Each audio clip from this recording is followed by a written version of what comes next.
l'église de la rencontre. Voilà, je suis super heureux de partager un petit mot avec vous.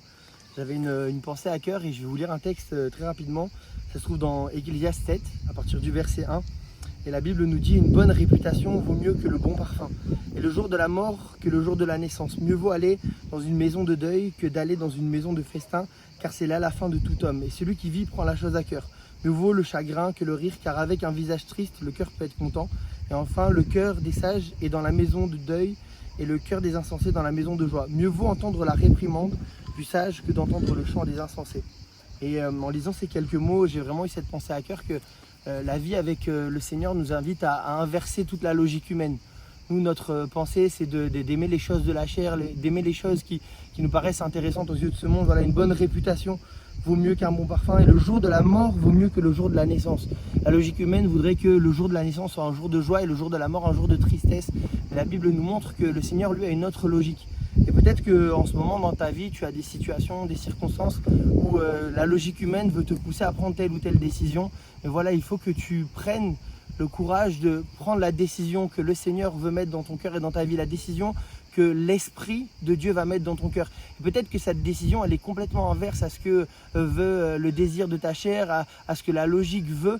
Mais considère ces quelques personnages que j'ai notés. Il y a David qui a été face à Goliath, lui qui était tellement plus petit, lui qui n'avait aucune expérience de guerre, bien qu'il avait vécu des batailles avec le lion et l'ours. Il y a Noé qui a construit une arche alors qu'il n'y avait pas d'eau.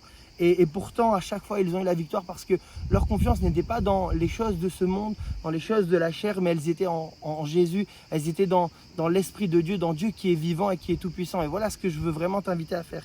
Et je terminerai juste avec ce verset, parce que le Seigneur Jésus qui est venu a déjà triomphé de ça. Et ce verset nous dit, Jean 11, versets 39 et 40, Jésus dit: ôtez la pierre. Marthe, la sœur du mort, lui dit: Seigneur, ils sont déjà, car il y a 4 jours qu'il est là. Jésus lui dit: ne t'ai-je pas dit que si tu crois, tu verras la gloire de Dieu.